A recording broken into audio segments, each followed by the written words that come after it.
Abraham Lincoln, the 16th President of the United States, rose from humble beginnings in a Kentucky log cabin to lead a fractured nation through its greatest trial, the Civil War.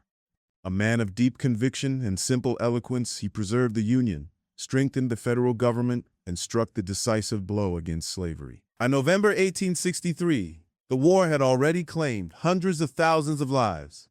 At Gettysburg, Pennsylvania, one of its bloodiest battles had raged only months before, leaving 50,000 soldiers dead, wounded, or missing. It was here, upon ground made sacred by sacrifice, that Lincoln was called to speak.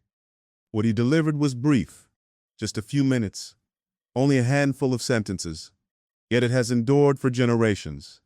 In words both solemn and soaring, he honored the fallen, reminded the living of their duty, and rededicated a nation to the cause of freedom. Now, the Gettysburg Address by President Abraham Lincoln. Lincoln's speech at Gettysburg by Mr. William F. Hooley. 407 years ago, our fathers brought forth on this continent a new nation, conceived in liberty and dedicated to the proposition that all men are created equal.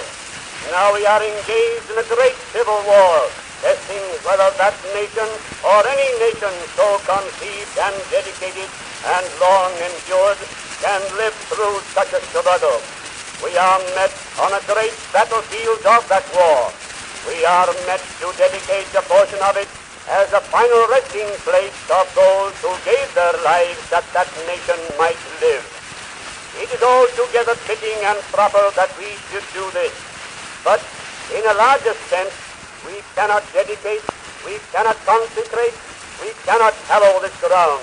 The brave men living and dead who have struggled here have consecrated it far above our power to add or to detract. The world will very little note or long remember what we say here, but it can never forget what they did here.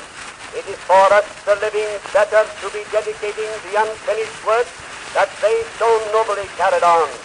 It is for us better to be here dedicated to the great task remaining before us, that from these honored dead we take increased devotion, that we here highly resolve that these dead shall not have died in vain, that the nation shall, under God, have a new birth of freedom, and the government of the people, by the people, for the people, shall not perish from the earth.